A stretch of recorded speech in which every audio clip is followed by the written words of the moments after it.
ophthalmology, ENT, and dermatology medicine.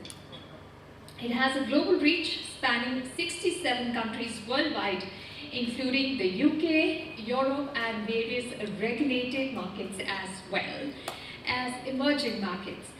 Globally, the company has over 300 medicine products in its diverse portfolio, a global sales field force of over 1,500, and has a highly experienced quality assurance. We are looking at that's an intermediate vision. So even the intermediate vision was tested at the end of 30 days, and the patients receiving Presvivo found to be significantly better than those receiving placebo. In terms of side effects, there were very few, less than 3% most of them.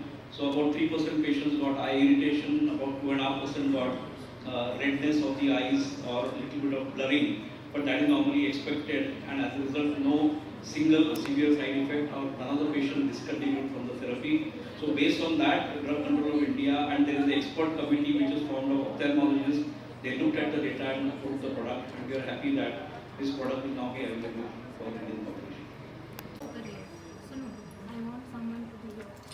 Good afternoon, everyone.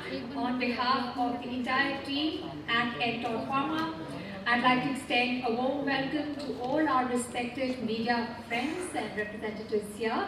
We must thank you and from the bottom of our hearts for your valuable presence here for this most awaited interaction. But before we begin, a quick introduction about Entod Pharmaceuticals.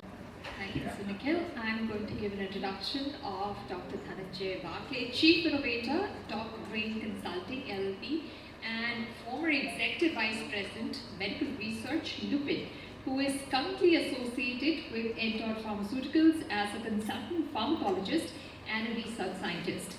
He has closely worked with pharma industry groups like OPPI, where he was the Vice Chairman of Medical Committee for a few years, and was also on the technical committee of the IDMA. Last 10 years, we've engaged in bold and indigenous research that has allowed us to develop and launch several products, medicines for the first time in India and some for the first time in the world.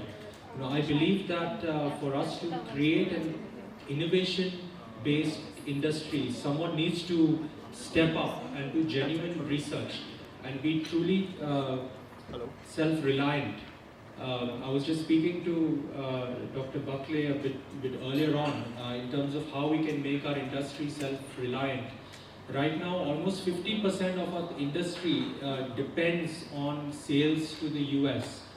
I don't think moving forward we should be so much reliant on one country or the policy of one country.